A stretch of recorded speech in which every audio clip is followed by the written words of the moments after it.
Welcome to another episode of Grief Talk. Everything you want to know about grief and more. I'm your host, Fawn Solis. As an author, mentor, and bereaved mom since 2005, through guest interviews and coaching, here's where you'll always get great content that is inspiring and practical to help you heal after loss.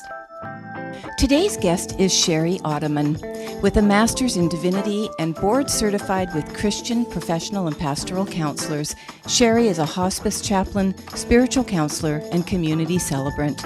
Shari is passionate about spiritual health and helping her community thoughtfully interact with their own and their loved ones' mortality.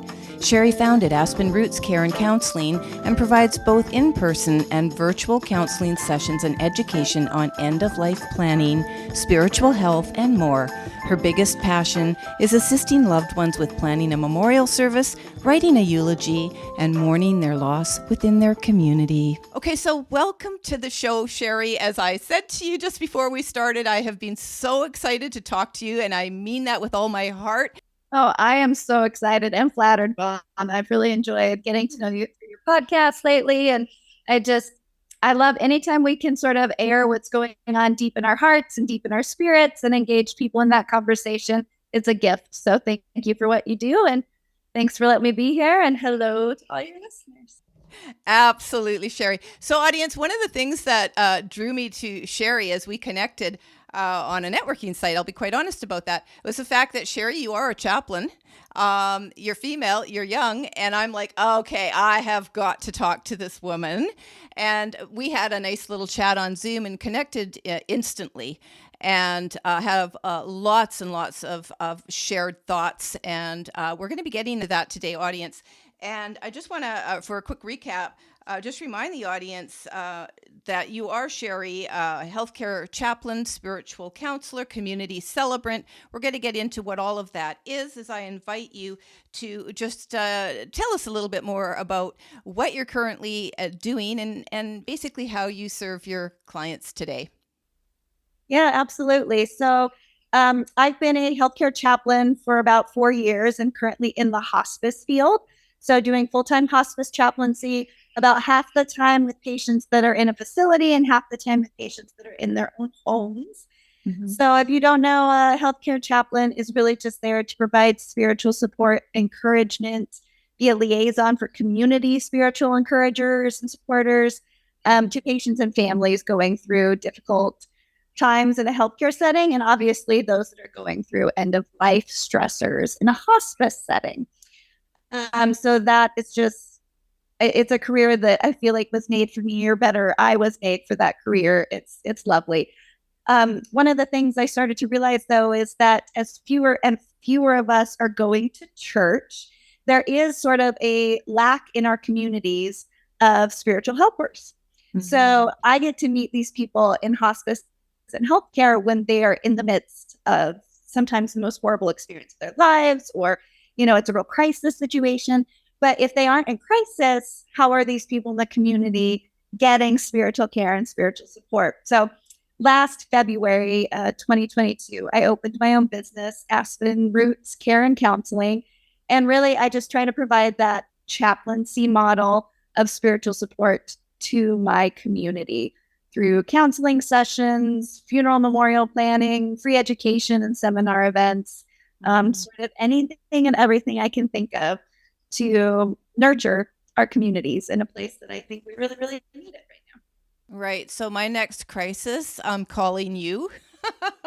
and when I say that, I mean, we don't have direction when something hits us for the first time and suddenly, or when something hits us. And I've had subsequent losses to losing my daughter in 2005. So for the audience that may not know, I was actually introduced to grief in 2005 when my daughter, Janaea, at age 22, took her life. So before that, and we're going to be talking a little bit about this today, Shari, before that, I had no knowledge of grief. I really didn't understand it, didn't think about it. I only thought about death in terms of very existential. And I had a spiritual practice, and at that point it had been for 23 years. And so, a lot of us in that spiritual practice, it's really great to sit there and ponder death and ongoing consciousness and so on when it hasn't been a reality for you. And when it has become a reality for you, it's still great to ponder all that. But for me, it took on a completely different meaning. Now I really wanted to know if there was an afterlife. Now I really, really wanted to know where my daughter was. Now I really wanted to know, how could I connect with her? Was it even possible? What did she feel in her last moments? Who met her? Who met her? Was she alone? Was she sad? Did all of her pain go away? So these are all sorts of questions that we may not think about by choice or because we're just not thinking about it when we're alive. So I just want to say hats off to you for working in this field, because it takes a very, very certain type of individual to have the care and compassion. And you don't always see that in the medical field. And you might want to speak to that a little bit as we go into your the next segment here, because I would like to get your thoughts on that. And this is not attacking the medical field. It was when I was training back in 2006 for personal support. It was a healthcare model where you were not allowed to show any compassion and empathy or explain your own lived experience. It was not a model for me, and I had to leave it. Can you speak to that a little bit? Even when you talk about opening up Aspen Roots Counseling, expand on that a little bit. What was missing for you that you are now providing through your own services? Oh, so much to unpack, Vaughn. I know. Wealth of experience and wisdom, and I just so enjoy it. So yeah, the healthcare model is trying to adapt. So previously we had this sort of parental figure was your doctor, and you did what they said, and you took their advice, and they were the expert, and you were the recipient, and that was your relationship, right? Mm-hmm. Then there have been other models where it's sort of a parallel process, like, well, why don't you tell me what you need? And we'll both kind of go our own ways. Some of those have fallen through the wayside.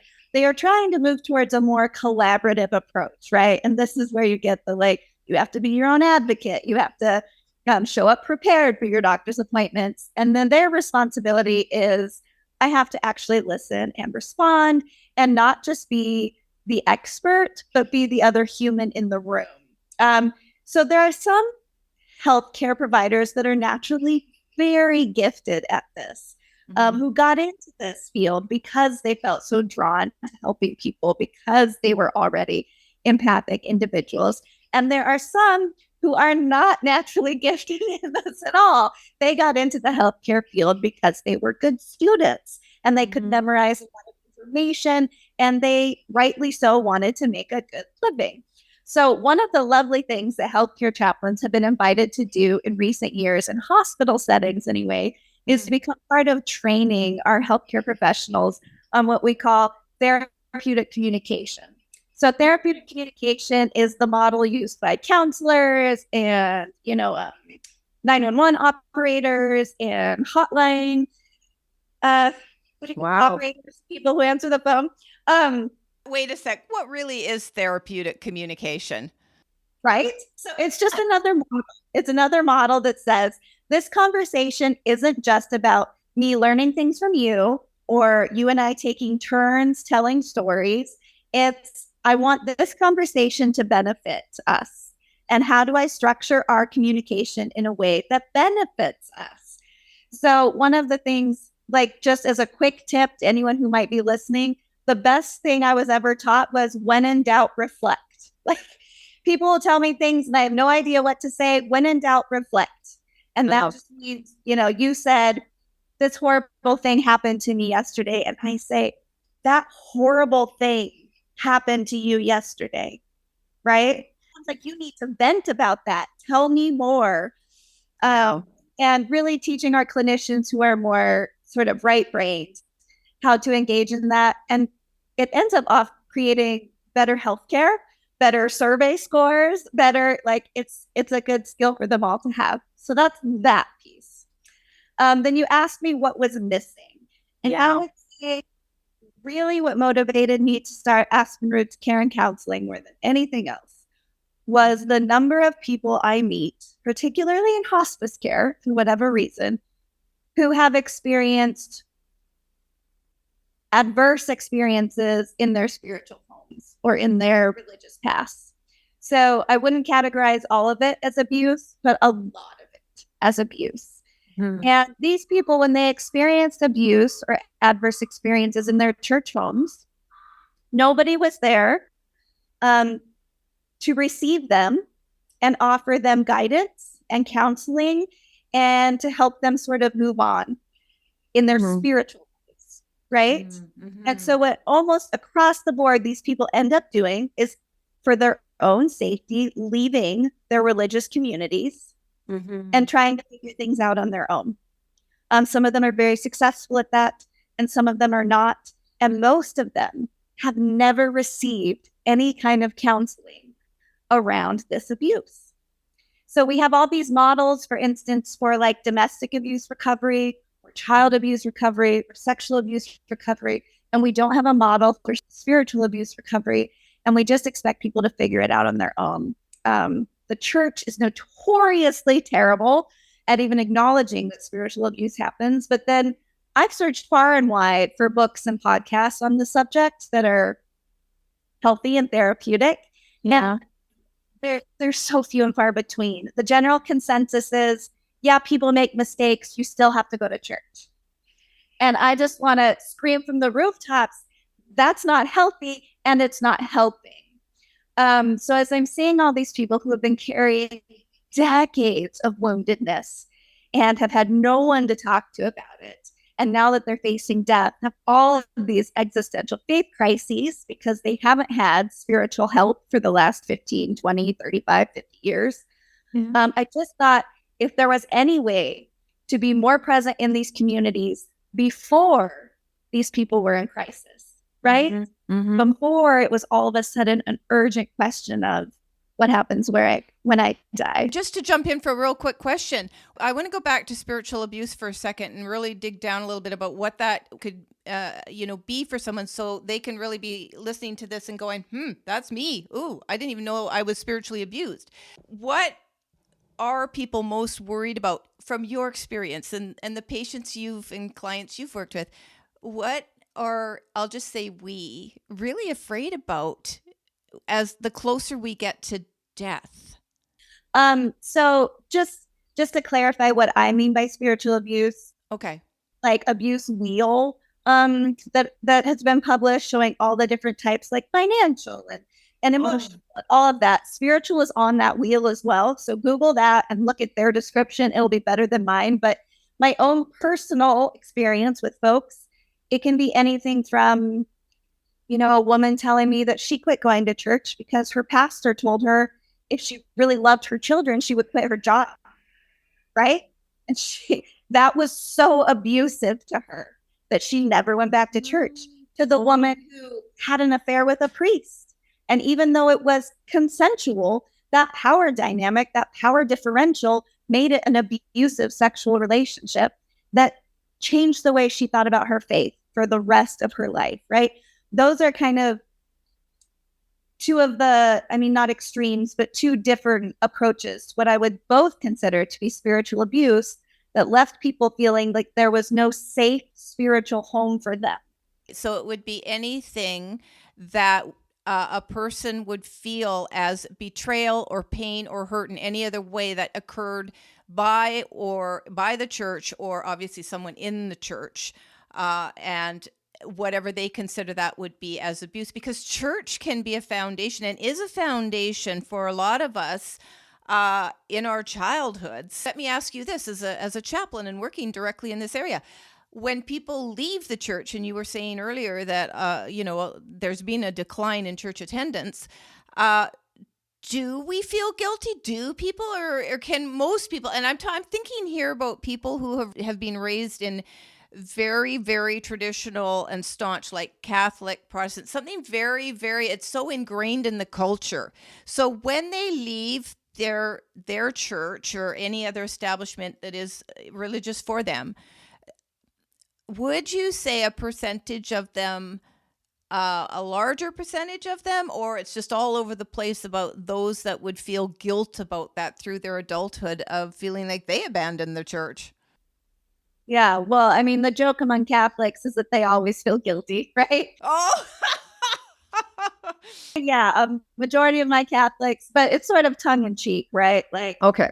because what people are doing is they're protecting themselves. And how do you stay in a place of guilt and regret when you did what you had to do to protect yourself? I think what is the more pervasive negative fallout is that loss of a spiritual community and spiritual direction. Yeah. That's what they are experiencing as this deficit in their lives. Mm-hmm. Some of them go on to try and find it in other places. I have the coolest patient right now who followed a guru for a while in Boulder and then went back to the Catholic Church for the music and then went back to some people really do go on a profound spiritual journey, but the vast majority of people, when they are spiritually abused, retreat into a protective mode, which makes perfect sense. But then they are left sort of, like I said, with that deficit of community and guidance. You're speaking about something, number one, I have never talked about this subject with anyone before, but as you're talking, I'm thinking back. So my early 80s. So what I'm thinking about here is when we lose that direction. So if something happens in our family, so my father, just really as an example, was raised a Mennonite, for God's sake. And because he married my mother, who was this, in the best way I'm going to say, it's crazy, free, liberal artist and musician, it was bound to fail, and ultimately it did fail years later. But, my dad, I don't think ever got over the roots of that Mennonite training and discipline. And although his parents, so I have memories of my grandparents who, they didn't listen to music, they didn't wear makeup, they didn't dance, there was basically just very stoic. I remember sitting in the living room watching this heated lamp turn around. It was a waterfall. And, I just have these memories of just oppression. I didn't know it at the time, but looking back, it would have been oppression. But anyway, so my dad tries to break the mold. And then us kids, of course, what? He tries having us in Baptist church, and then we all leave the Baptist church. But the point I'm making, and I'm not alone in this, I'm pretty sure this happens with, lots of people. The point I'm making, based on what you just said, the model falls apart and we have no direction. So fast forward, here I am in my mid-20s, about to become a mom. By the grace of God, I found spirituality through Atlas Shrugged, the book Atlas Shrugged, actually.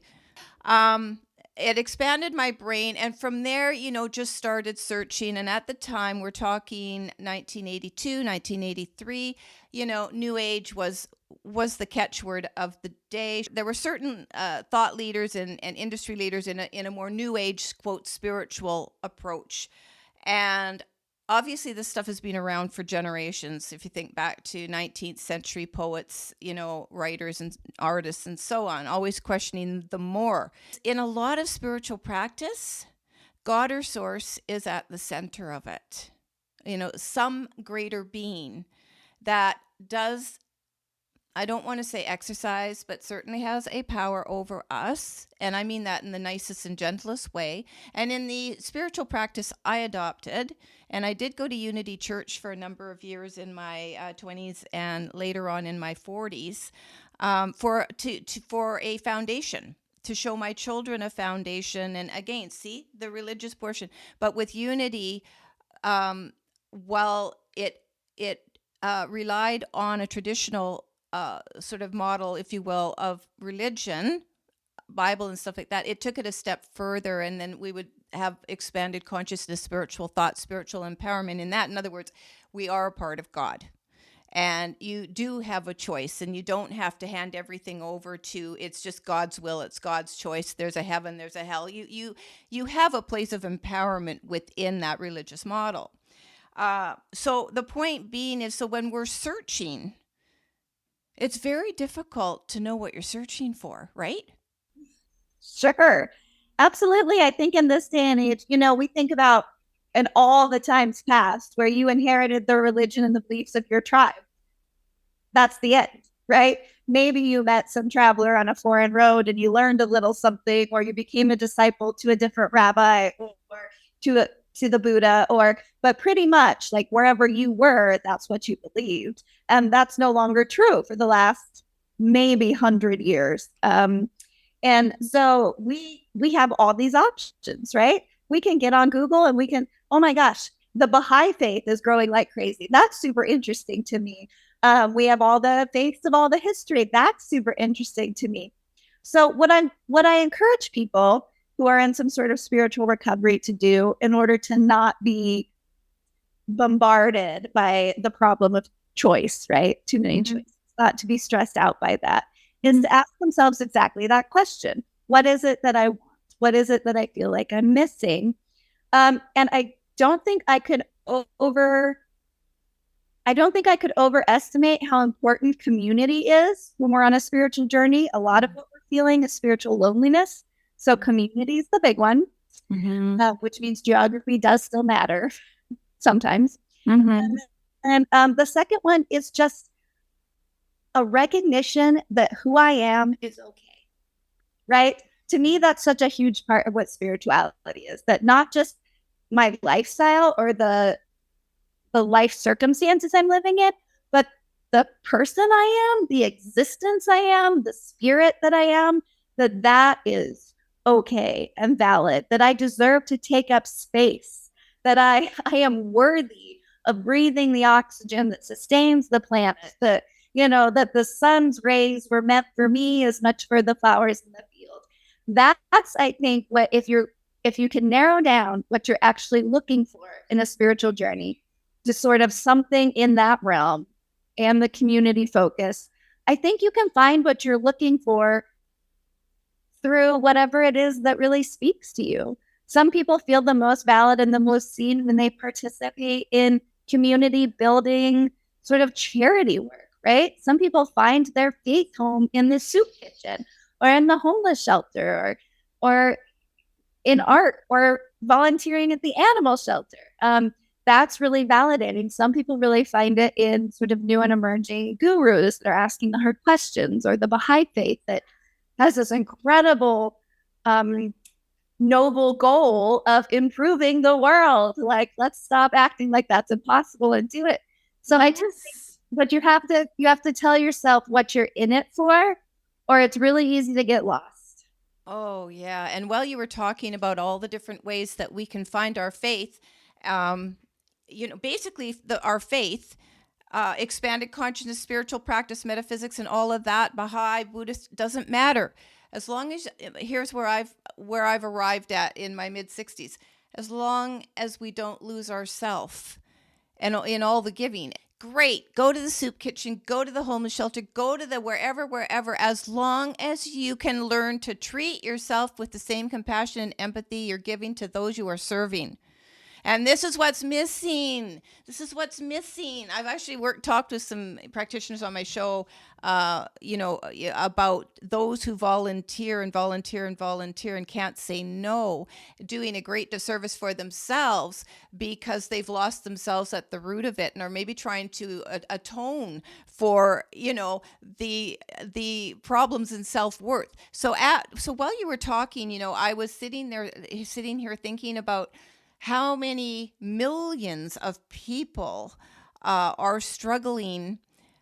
And I'm thinking, I wonder if we're fear of condemnation. For those that have been really religious or are really religious, condemnation at that moment of our last breath. Something to think about, folks. We're not going to maybe talk a lot about that today, but because as you were talking about all the worth, and so poetically and beautifully put it, worth the air we breathe, worth the sun, worth the flowers, worth the birds, worth all the beauty that we can see in this life. And seeing beauty is up to us, of course, in how we see it. But for those of us that choose and can see beauty, but that it's a part of us too. And the more we sort of inhale that energy, I'm just going to use that word as a visual, the more we do become part of it. And I know you and I are going to be talking a little bit about being part of Creator and creation towards the end, but I want people to start thinking about that at this point in our conversation. one of the things I want to move into is, Shari, that, one of your key takeaways I saw, I think it was from your website, you say leaning into that discomfort with your own mortality can lead to an absolutely rich life. And I think that's a beautiful segue into thinking about, what I just said, but honoring also the process that we know one day we're going to transcend. We're not going to be here. We're in the physical. We're going to die, folks. Listen, I often think about my death, Shari. I bet. Yeah. And you know what? I'm sitting here going, now, okay, if I said that to some people, they would go, oh my God, she's morbid. But no, it's actually kind of interesting. And I don't listen, I don't sit here and ponder, obsess about how I'm going to die, but I actually think a lot. And it influences how I live my life about what I'm going to face when I cross. And I have an added benefit because I've had my daughter visit me, since she passed 18 years ago. And in the first several years, she visited me regularly and showed me an awful lot about what it was like in the afterlife. And I am not alone in having a loved one die and have visits from them where they show us what, quote, I'll call it heaven, afterlife, the beyond is like. I have every faith that it is what we want it to be, but at its most, I can't even think of the word I want for it, but at its most original form, pure. That's what my daughter taught me. And this white light that people talk about seeing for near-death experience. So I had the ability to see that in a past life regression. This was several years before my daughter died, and very rare to feel it. And how do I know it was that same white light? Because it was a white light we don't have on earth, but it doesn't hurt your eyes. And I really felt like I was at the feet of God. I swear to God, the person was very, very experienced in doing past life regression, and he felt the energy change in the room, and everything just changed in the room. And it felt like minutes I was there, but it was probably only seconds. And it was so powerful. I was fully conscious, but I came out of that scene and it never left me. That's how powerful it was. It's never left me. So when my daughter actually died, I actually think that moment prepared me for her death 20 years later. I was just thinking, thank God you had that experience before. Yes, because it has grounded me and anchored me, and especially in the first years of grief, wondering where she was. And then when and there it was a peacefulness, but it's something you can't describe. You have to experience it. And I do believe it's probably very similar, if not the same, as what near-death experiences, people that go through near-death experiences describe as well. You can't really, and in fact, many of them, if you read books on near-death, you'll find a lot of them took years and years to tell anyone about it, their experience, because they thought it was just too crazy. And in some of them, it changed their lives so profoundly they didn't really want to be back on earth, even back in their bodies, because that's how beautiful that feeling and experience is. So all I'm going to say is, in my experience, I just accepted it as an experience. But fast forward 20 years, and when my daughter died, I relied on that for years and years and years to comfort me. And then when she came to me, mostly in what people would call a dream astral visit,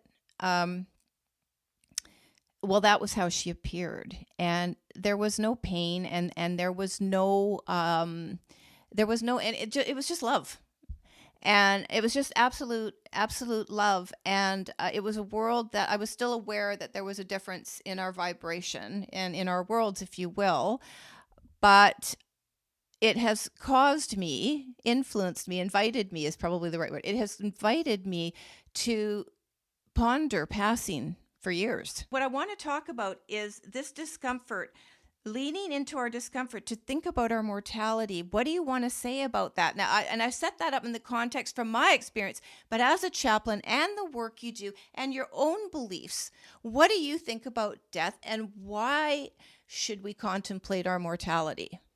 Right. Oh man, thank you for sharing. Yeah. And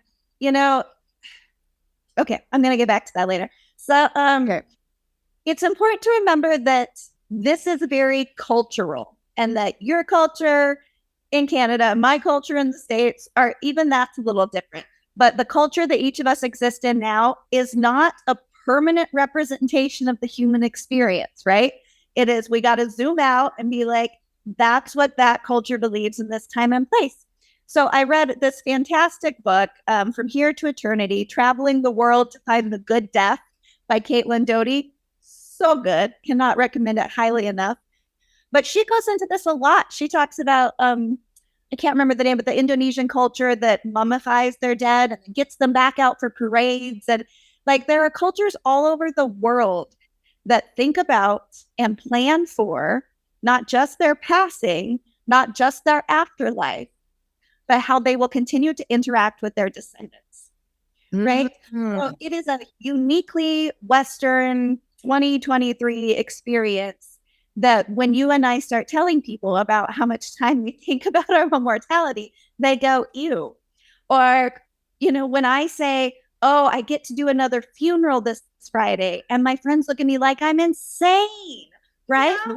Yeah. How many funerals does that make, Shari, that you've done this year? And not enough. It's always my response because I love that work so much. But that is a uniquely cultural lens. There is nothing in the human experience that says we have to be hardwired biologically, physiologically, emotionally to resist contemplating our own mortality. So shed it, right? You don't have to be that way. You can. The Buddha says that the more you think about sort of the impermanence of life, the more richly you will be able to be in the moment. The Judeo-Christian scripture says, teach us to number our days, O Lord, so that we might gain wisdom in our heart. Like, we have all sorts of spiritual leaders saying, pondering your mortality is good for you. And there are cultures all around the world that embrace this. Ours, I think, is the unhealthy one. So, and the ways that for me, I can't speak to how other people feel, but the ways for me that, being a part of funerals every month has provided wisdom in my heart is that I have a much better practice of, this is my little mantra. This is my life right now. This is my life. So I've been in a string of things breaking in my house. It's really annoying, but my dad comes down and he helps me fix my freezer. And we've got parts all over the kitchen. And instead of thinking, I can't wait for this to be over, I can't wait to get back to my regular life, I think right now, this is my life. This moment where my dad and I are handing the screwdriver back and forth, this is my life. How precious is this moment with my father, who I'll only have for who knows how many more years, helping me fix my freezer. This is my life. Or, that moment when you go in to wake up, I have teenagers, go in to wake up my kids for school in the morning, and they're sleeping with their soft little mouths still open and their eyelashes down on their face. And they look like tiny children for a second. And I think, this is my life, this beautiful, sacred moment. And I can pause instead of in my head being like, okay, we got to do this and this and this and get out the door and not be late. So that's just one of the ways that I think really being aware of my own mortality, of everybody's finite existence on this planet, creates a more rich life, a richer existence. But I'm going to ask you this, Shari. So I love what you say about all of that. Fantastic. And I really mean that, and I respect that. It's very much like living in the moment, same kind of concept, gratitude, living in the moment. So using all those same examples, and then I asked you to contemplate your death, contemplate the passing and what you'll be leaving behind at any moment. Now, do you do that? And should we be doing that? Because what you just described, nobody wants that to end. Amen, sister, right? That is the great tension of this life we've been given, that the more we recognize that it will end someday, the more precious we view our moments. And the more precious we view those moments, the less we want them to end someday. That is the great paradox of the human existence. And look, there's two ways out of it. One way is to say, I don't want to go through that. I don't want that heartbreak. So I'm not going to invest in my life. I'm not going to grow my heart. I'm not going to grow my experience. I'm going to go day in and day out, or go to the other side of the, I just lost the word. Spectrum. Other side that's like, eat, drink, and be merry, for tomorrow we die. Like, who gives a shit? Excuse me. We're all going to die anyways. Let's all be out for ourselves, right? Yeah. You can go to those two extremes and live a life completely devoid of meaning. Right. One way to avoid attachment to your life. That is one way to avoid attachment. Yeah. And I'm sure people do that. But let's just be really clear. There is a segment of the population that does do that, right? Avoids attachment. I would just argue that at some point they're going to feel very, very dissatisfied. Yeah. I don't think that's a satisfying way to go through this little drop in the bucket, a mist, whatever you want to call it. That is Right. So I have a question for you. Seeing as you are doing funerals every month, and by the way, okay, I have two questions, and I'm anyway, but I know you're keeping track of them for me. So first of all, I did want to ask you.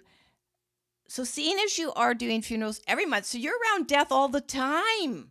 Yeah, well, and my hospice patients are dying all the time. Like, it's my life right now is just being around death and dying. Right. So you're very comfortable around death.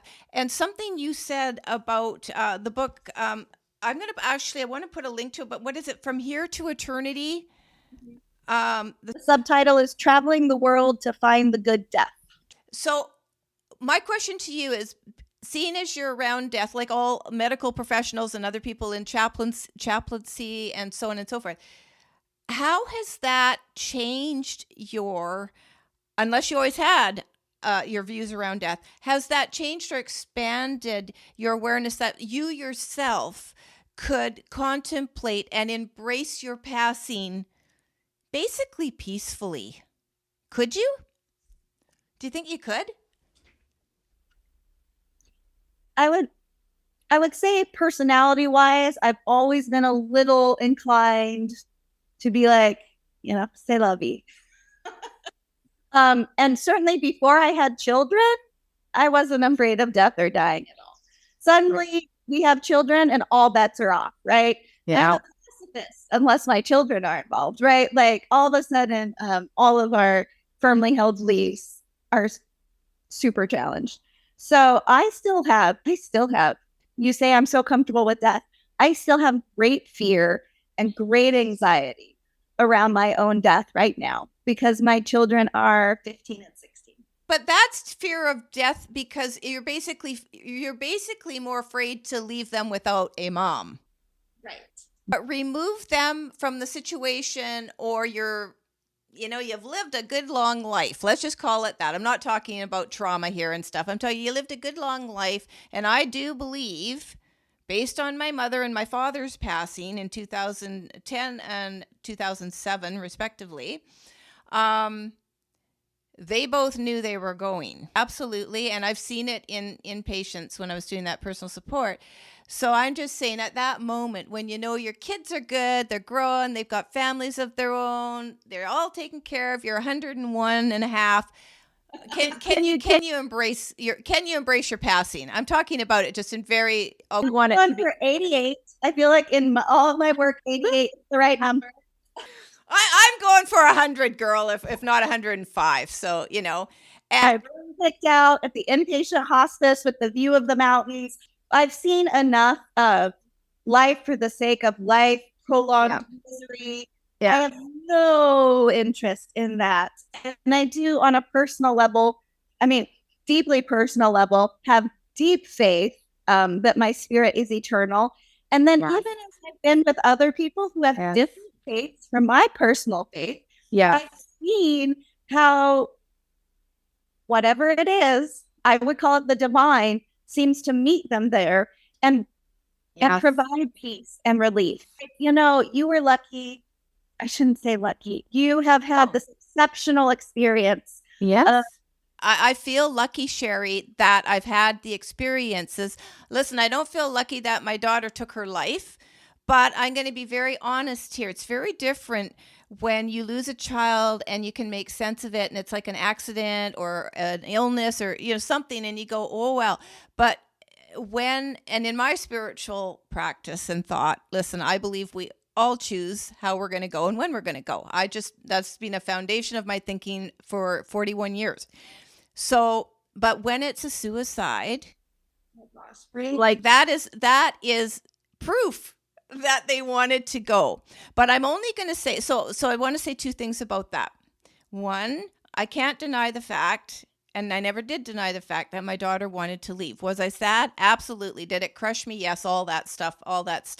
The bereavement and the grief comes more from me trying to figure out how I'm going to live my life with that loss. Absolutely. Not mad at her that she's gone and all of it. I know she's great and wonderful. So do I feel lucky and blessed that I have had this communication open, this channel of communication open with her? Yes. But what I wanted to say about those visitations, Yeah. that in my experience, those do become really common at the end of life. Yes. So I know in your work, you talk about how to sort of open yourself up to them.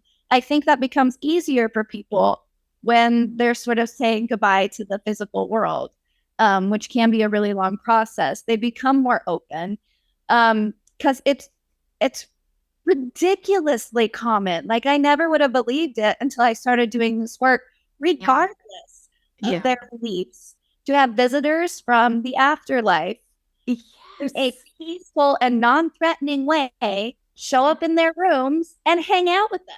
Yes. I don't get to hear the near-death stories, so I don't hear the stories of, and then they held my hand and we went to the white light. But I hear the stories all the time of, why is my sister here? Susie, why are you here?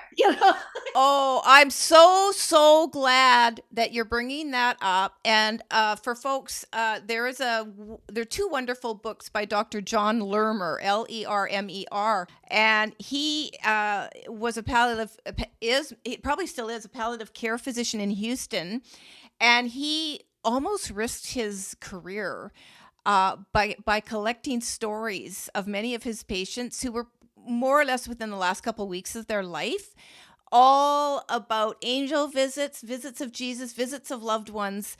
And anyway, he's got two books, and I'll put a link to his site for anybody interested, because I found them so comforting. Because when we lose our loved ones, so turning to the survivors for a moment, when our person has actually gone, and particularly if it's a death out of the linear model that's expected, we do want to know where they are. And it is very comforting to know that there might be an afterlife, that they might actually still be in existence in some form. And so for people that don't believe it, for people that don't believe it, I always say when I have to, I'm not trying to convince anybody. You need to experience this and decide for yourself. But I also did some training with a world-renowned medium, James Van Praagh, for a week, and it was all about just doing mediumship. Very different than doing angel work, which I have also done for many, many years, and having my own daughter. It's opening yourself up to be a channel for our loved ones to come through. And in the case of being a medium, you're actually allowing or inviting the energy, if you will, of somebody else's loved one to come in. And I did that for a week. And you know what? I didn't like it. I was so good at it, but I didn't like it. And nobody came to me that was nasty or anything like that. But they do still carry, when they come through, an energy vibration that isn't quite as high as angels. And you can feel like who they were as people, everything. You feel everything about who they were. And then you describe that to, quote, the sitter, and they go, yep. So there's been a lot of debate over the years, are you just tapping into the memories of the sitter? Are you making this up? Are you this and that, the other? But never mind that. That's not what we're talking about. But what I am saying is, You can be a non-believer until something happens to make you a believer. And thank you, Shari, for saying you've seen it over and over and over again, where loved ones from the other side come and visit those that are getting ready to depart. And it happens, when they're towards the end with visions. It happens a lot in dreams. One of my favorite things to ask my patients is, what have you been dreaming about? And, it does worry to your listeners who probably aren't hospice patients, but who are going to know hospice patients. It worries friends and families when our loved ones say, things that sound like hallucinations. Yeah. What I always say to the friends and families are, is it comforting? Is it humorous? Is it, or is it scaring them? If it's scaring them, I will come in and we will do all the work we need to do, and we will pray in whatever way we need to pray to protect them, and we'll deal with it. But I don't think that's ever happened. I tell them I will, right? And we'll medicate them. We'll do all the things to make sure they're not scared. But typically families go, you know what? It's not distressing them. And so I tell people, you don't have to believe stories are true for them to be therapeutic. So you don't even have to believe that that story is the actual reality to find it extremely comforting to everyone involved, right? Exactly. You have to buy into the fact that that's not a hallucination. That's a real angel visit. It doesn't matter if you believe it or not. It is comforting her. And we're going to let her be comforted. Those who are going to be present in those rooms, because I think it can be distressing for people who aren't experiencing it. We worry. Yeah. Oh, for sure. And so I'm gonna, tip my hat in respect to people who are worried and are gonna call it hallucinations and the medicine and this and that. That's fine. But ultimately, let's think about this for a moment, audience. Everybody's death is their own. And we cannot presume to know what they have experienced. And I say this because losing my daughter, then losing my dad, then losing my mom, and then there's been my daughter's best friend died, from a different circumstance, a health issue, and very, very, distressing. But I worried that my daughter, and I'm not alone in this, I worried that she suffered. Yeah. And that she was alone. And and lots of people, Shari, and listen, I have read a lot of people die alone. They wait to see all their loved ones, and then they choose to pass alone, unless you have a loved one that never leaves the room. No, right? People definitely prefer it. Yeah. You'll have a loved one that's been there around the clock, and they go to the bathroom, and that's when they're patient. Because some people really prefer to do it privately. Yeah, carry on. So audience, that happens. So it's a very personal experience to die, to transition. And we really can't project our own fears and what we think it's going to be like on that individual who's ready to go, because our passing is going to be our passing. And, listen, I wasn't able to go in and look at my daughter, at the actual scene. Obviously, I couldn't do that. So a police officer came to me a few hours later and said, she'd worked with an awful lot of death and suicides. And she, said to me, your daughter looked so beautiful. Because, and I've said this once or twice before on the podcast, that funeral home, workers, I don't know what their official, wouldn't be the director, but, people that do embalming and things like that, told me that you can't change the expression of a deceased person. And both my mom and my daughter especially, actually looked like an angel, a sleeping angel. Because we did, when we did see her. Now, I'm not, again, for those that are going, oh my God, she's so morbid. No, I have a podcast called Grief Talk. And Shari and I are talking about death and grief as I talk with other guests about it. It's not fun to think about, but it comforted me. That's what I want to say. So if you're fortunate enough, and mom just looked like she was sleeping. And so if you're fortunate enough to have a loved one pass in peace and not agony, and I was fortunate enough to be with my husband's brother who passed 4 years ago, I think it was. Yeah, 4 years ago. And even though at the point of his passing, and it wasn't, I don't think, painful for him, but it was unexpected from a sepsis situation and shouldn't have occurred, but did occur. And we were able to say goodbye to him a couple days before he actually transitioned, and he wasn't speaking at that point, but it was almost an honor for me to just be able to stroke his forehead a little bit, give him a kiss on the forehead, and he knew we were there.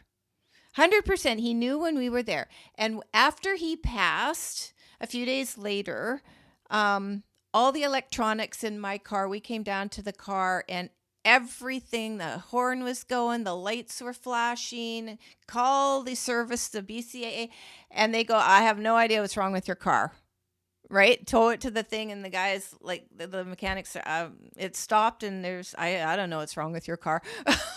So we're like, thank you, just a little sign, but that's a little aside. Yeah. When someone passes, I say, don't touch my car. Leave the car alone. Thank you. It is absolutely an honor to be present when somebody passes. We have a Japanese proverb hanging in our inpatient hospice facility that says, sunsets are no less beautiful than sunrises. And I think of that every time.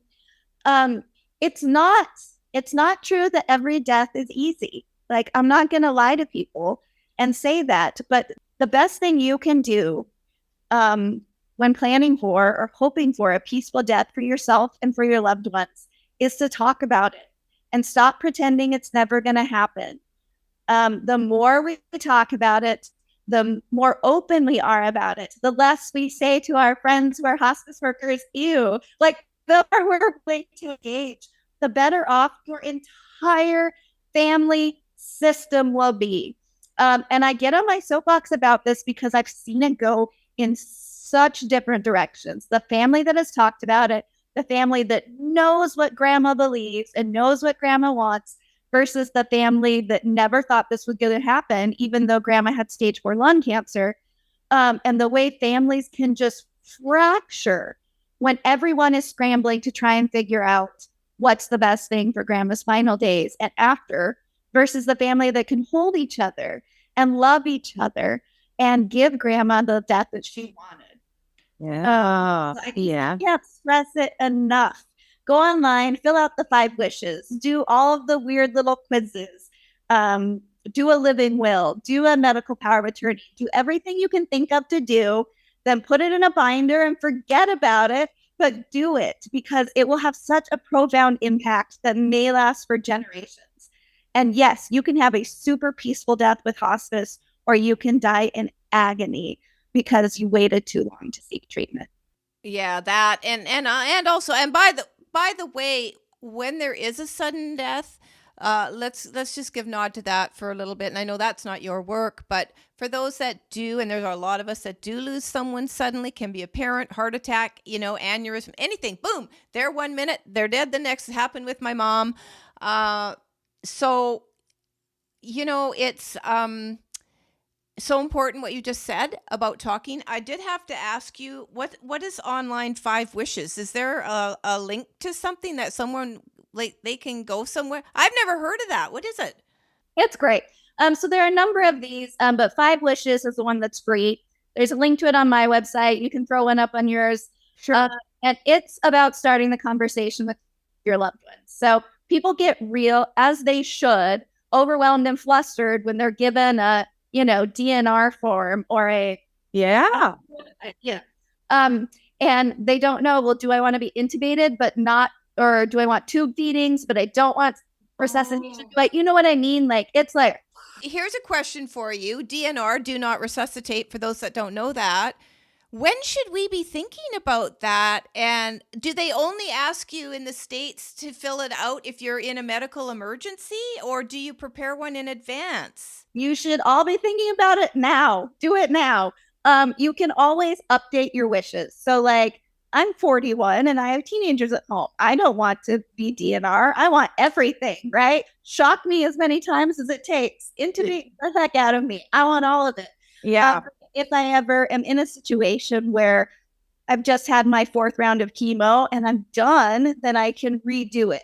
And I can redo those documents. But Okay. do it now, because right now they need to know who and I don't know, this is just the States, but right now in the States, they need to know who my medical power of attorney is. Yeah. And I'm just unconscious for a few days. They need to know. They need to know, do I want to be kept on life support for 3 days, 7 days? Yeah. Definitely, if I'm brain Yeah. dead. So yeah, it's never too soon. Never too soon. Yeah, and thank you for that. We're not going to discuss this anymore, but audience, I just want you to think about DNR right now, today. If anything happened to you where a DNR, meaning there is a chance that paramedics and physicians and so on, nurses can work on you to try do everything they can with the tools that they have, the equipment that they have to save your life. Do you want it? There's something thought-provoking for you for the day. We're getting to the top of the hour here, Shari, and I wanted to move quickly into, and I'm going to bring these two together. So I want to talk a little bit to you about disenfranchised grief, because you and I spoke about that a little bit when we were chatting on an earlier occasion. And I want to lead that into spiritual wholeness. The two kind of work together. But I want, and then we're going to end with your resources, but I want to just ask you if you could explain for others what disenfranchised grief means to you and in your experience and your professional capacity. And you know, how one could sort of think about whether this has impacted them in their life. And then let's move into spiritual wholeness, because that would be part of the healing journey that you offer. Yes, of course. Thanks, Vaughn. So disenfranchised grief is any sort of grieving experience where, in addition to suffering a loss, you are suffering a type of estrangement from your community. So typically that comes in the form of shame and discomfort. So for you, Vaughn, losing a 20-year-old to suicide, that's the kind of story that makes the people around you, even those who love you, deeply uncomfortable. Yeah. So where you might find the need to verbally process it, you will struggle to find people who are willing to spend that time with you and sit down. Yeah, for sure. And again, that's cultural. For years, women who have lost babies to miscarriages or to abortions have experienced disenfranchised grief because people were too uncomfortable to sit with them and let them process that. Stillborns, infant deaths, SIDS, oh my gosh, disenfranchised grief. And the discomfort from that comes from, it's just too horrific to spend my time thinking about it, right? It triggers too much anxiety within me. Yeah. So what I see the most of in the healthcare world, of course, are people who died due to addictions. That's the disenfranchised grief that I deal with the most. Okay. And the reason there's no safe place for those people to grieve is because, again, their community gets uncomfortable and goes, well, that's the choices they made. And when we say things like that, well, that's the choices they made. Yep. It helps us not feel. It helps us not have to feel and not have to lean into discomfort and be sad with people. Mm-hmm. Yeah, the first funeral I ever did, I was a newbie chaplain resident at a hospital, and a family that was losing a 40-some-year-old to lifelong alcoholism and liver failure asked me to do the funeral. Mm-hmm. It was my first experience in really disenfranchised grief and grieving. And this sweet family had such complex emotions, right? Mm-hmm. Such complex emotions. Mm-hmm. 3 boys. I think the youngest was 17. The oldest was 22. I mean, babies, trying to navigate this while also being deeply ashamed, while also not knowing what to do. And it was just the loveliest for me experience because, like I said, it was my first funeral. They were anticipating a very small turnout because of this disenfranchised loss. We just did it at the little chapel in the funeral home. And Vaughn, they packed the room. The community showed up for this family. We had to open up standing room only. We had to open up the next room. I mean, it was just the loveliest form of a community recognizing, which is so important, that disenfranchised grief is real, recognizing that those people need you more than anyone else, and saying, no, we don't care that it's uncomfortable. We're going to show up. So that's my biggest spiel on disenfranchised grief, is when you catch yourself pulling back from something, as a community, as a church, as an individual, saying, oh, that is too traumatic. That's exactly when you need to lean in. Yes, because it's horrible being on the receiving. It's horrible being on the receiving end of that. And again, we're not talking about that today, but that is actually the reason that I went into the work I do. And I wrote my first book over 5 years, starting in 2006. And I documented what I was going through as I was going through it. So it was a very candid look at what my grief experience was. And then because it's my journey, and I was able to then, in the second part of that book, put in a spiritual, metaphysical healing, self-help healing practice that basically saved my life, but was channeled to me largely by the angels and again my daughter. So I wasn't sitting there going, now how did I heal myself? And I'm not healed. But how did I begin my healing? Yes, I made a conscious choice to want to heal from this, but I'm being careful about that word because I have met people in the bereaved community who don't like the word, and I respect that. But for me, just bear with me. That was my choice right from the beginning. No, I can't stay suffering. So 18 years later, I'm still on the journey, and I have embraced it. And my biggest question for me and, audience, I love to share this with you, is that, am I ever going to fully heal? Which is, did I set the bar too high? And, and since 2019, I published my third book in 2021, which also, that one was cathartic. The first one was not cathartic. My third one was cathartic. The middle one is just a self-help book for people. But I gave myself the grace and permission to let it be okay if I didn't reach the bar, or if I have to lower the bar. And that has freed me to go vocal and not go out into the world thinking that you have to be this whole person, perfect person without any problems to mentor or guide or counsel or help someone else through their journey. That is the most least authentic way to try and get into the work of helping others, in my view.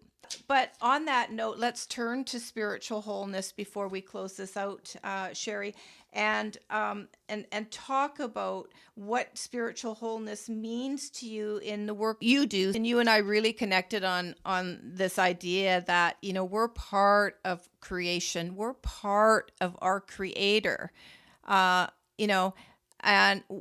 why you believe that, and how people can think of that for themselves.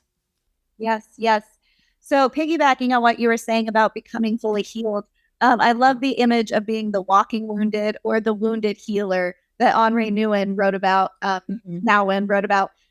because I think that's the pinnacle. When we are wounded healers, that's as healed as we're going to get on this earth.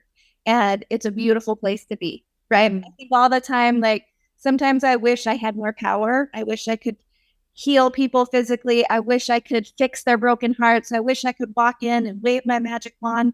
And yet I know that if I was that perfect and that powerful, I would be a horrible human being. Like, I don't have the capacity. Either that or God, right? Right. Yes. So I think the pinnacle is wounded healer. I think that's the best we can all strive for. So I do think you have to find within you whatever it is that gives you that sense of joy and awe. And you have to learn to speak to yourself and about yourself the way you speak to and you speak about that thing. So I do a lot of talks for moms, for mothers groups. And one of the things that is so simple and so profound is, when you're talking to yourself, would you talk to your little girl like that? No.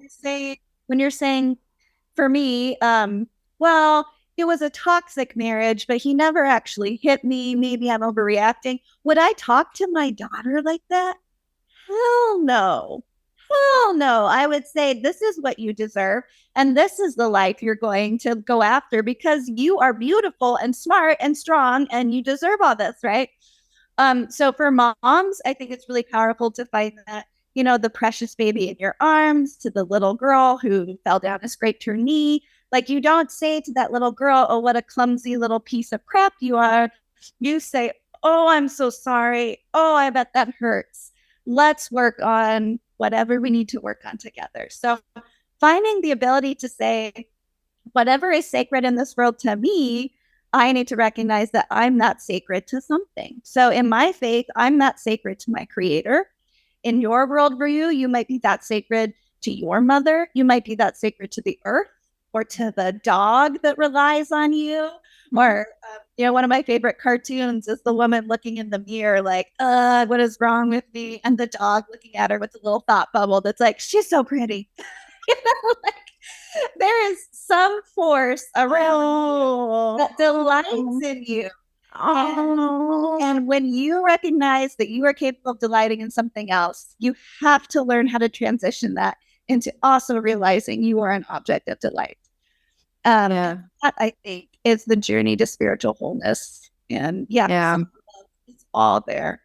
And like, I see this all the time, even if you don't have faith in it, I have faith in it. To anyone who might be listening, I have faith that you are an object of delight to the divine within you and outside of you, to the sunshine on your back.